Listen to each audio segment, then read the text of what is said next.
السلام عليكم حبايبي، ازيكم عاملين ايه؟ يا رب تكونوا بخير. يلا بينا نسمي بالله ونصلي على الرسول. وتعالوا النهارده اقول لكم على طريقتي في السبانخ، في عمايل السبانخ.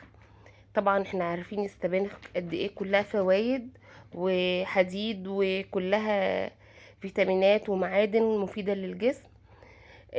تعالوا النهارده اقول لكم على طريقتي في عمايلها بكل سهولة. يلا نشوف وصفتنا ونشوف عملناها ازاي.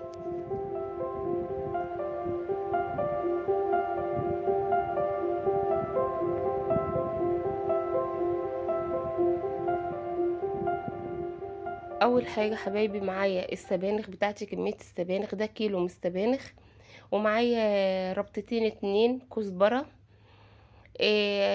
حطيتها في طبق زي ما انتوا شايفين كده، بس نقيتها طبعا. وبعد كده هغسلها معاكم. نغسلها طبعا، نفضل نغسل فيها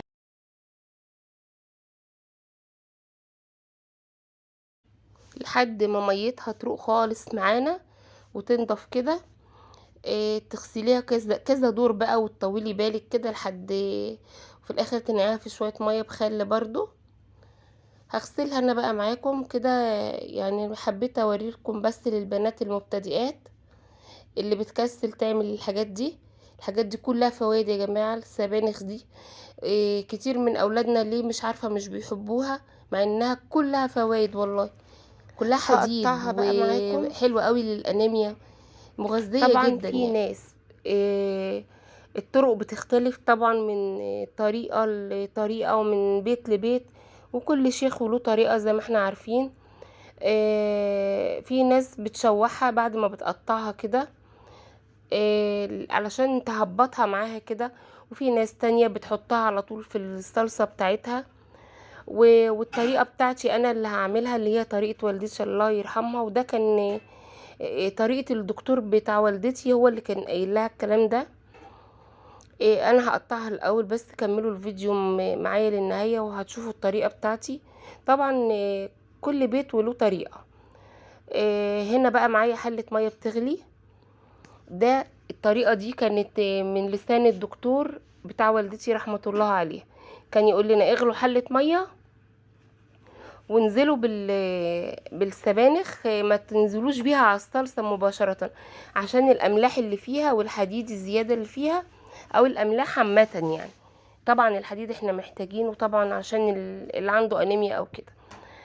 لكن عشان الاملاح الزيادة تنزل في المية، ومنها برضو تعقيم للسبانخ بتاعتنا، لانها ورقيات. وطبعا احنا محتاجين نعقم الخضار الورقيات. ده كان والله كلام الدكتور. فاحنا من ساعتها كانت والدتي الاول رحمة الله عليها بتسقطها على طول في الصلصة بتاعتها. فمن ساعة الدكتور ما قال لنا على الطريقة دي واحنا ماشيين بالطريقة دي. يا دوب نزلت بيها بس اول ما غليت، قلبتها تقليبة واحدة ورحت جايه مصفياها، بس مش اكتر من كده. وبفرزها بنفس الطريقة دي. هنا بقى هطبخ السبانخ بتاعتي. طبعا كنت عملتها وشلتها في الفريزر قبلها بكام يوم كده، فحبيت بقى اعمل السبانخ دي. طريقتي فيها بصلايه صغيره كده مقطعاها مكعبات زي ما شفتم كده على معلقه سمنه، او يعني هشوح البصلايه بتاعتي ادبلها بس كده، انا مش بقلي. وهنزل بنص معلقه توم مفروم. هي بتتعمل ببصل وبتوم يا جماعه. هشوح برضو التوم معايا كده لحد ريحته ما تطلع معايا. هنزل بعد كده باللحمه بتاعتي كده، ريحه التوم طلعت معايا، نزلت باللحمه. هفضل اشوح في اللي وهنزل بالتوابل برضو، واقلب في اللحمه لحد ما تاخد وقتها معايا في التشويح كويس. الطريقه دي حلوه قوي في السبانخ. ودي طريقه الطبيخ بتاعتنا عامه كل انواع الخضار يعني. هي الطريقه واحده مش بغيرها في كل انواع الخضار. ودي طريقه والدتي رحمه الله عليها، ما بغيرهاش وعمرنا ما غيرناها. نزلت بقى كده بشوية بربع معلقة صغيرة حبهان ورق لورا مطحونين، ربع معلقة صغيرة بهارات مشكلة، ونص معلقة صغيرة فلفل اسود. شوحت في اللحمة بتاعتي برضو بالتوابل دي، وبعد كده كنت ناقعه شويه حمص معايا، حمص الطبيخ العادي ده. طبعا في ناس بتعملها من غير حمص، دي حاجه طبعا دي اذواق في الاكل، كل واحد بيعمل الطريقه اللي بيحبها، لكن احنا السبانخ عندنا بنحبها بالحمص. برضو هشوح فيهم شويه مع بعض كده لما ياخدوا وقتهم شويه في التشويح. وبعد كده نزلت بالصلصه بتاعتي، طماطم كانت في الفريزر. طبعا انا مفرزه الطماطم معاكم قبل كده، تقدروا تعرفوا طريقتي في التفريز الطماطم، ترجعوا للفيديو على القناه. هقلب برضو كده، هنزل بقى بنص معلقه صغيره سكر، طبعا عشان يظبط الحموضه بتاعه الطماطم معايا. وبعد كده هغطي عليها بقى واسيبها لما تتسبك مع بعضها كده. كده خلاص بدأت تتسبك معايا. نزلت بقى بالميه بتاعتي علشان اللحمه تدخل معايا في السوا. طبعا السبانخ ما بتاخدش وقت معانا خالص في السوا، اهم حاجه اللحمه تستوي، وبعد كده هننزل بالسبانخ. على اللحمه بتاعتنا ما تستوي بقى، هنعمل شويه رز بشعريه كده. حمرت الشعريه في سمنه وزيت، وبعد كده نزلت بمكعب مرقه. انا بحب دايما احط على الرز مكعب مرقه، بيدي طعم حلو قوي للرز. هشوح بقى، نزلت بالرز بتاعي وهفضل اشوح فيه شويه.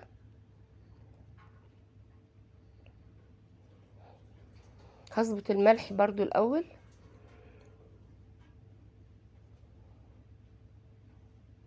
نزلت بالملح اهو. وبعد كده هشوح في الرز بتاعي. جربوا السبانخ بالطريقه دي هتعجبكم قوي. وبرضو الرز برضو بالطريقه دي، مكعب المرقه ده بيدي طعم حلو قوي للرز.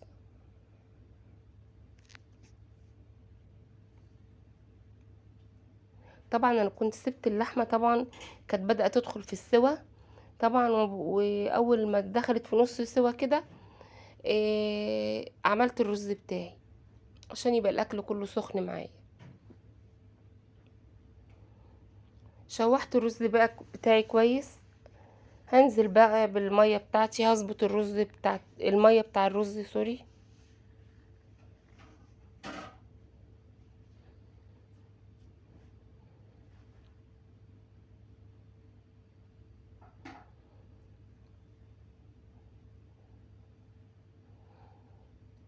طبعا الصفار اللي على الوش ده السمنه اللي انا عامله بيها الرز هي سمنه بقري.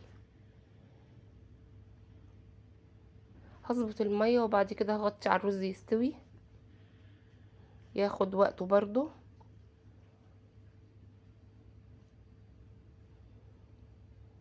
هنا بقى كانت اللحمه بتاعتي استوت.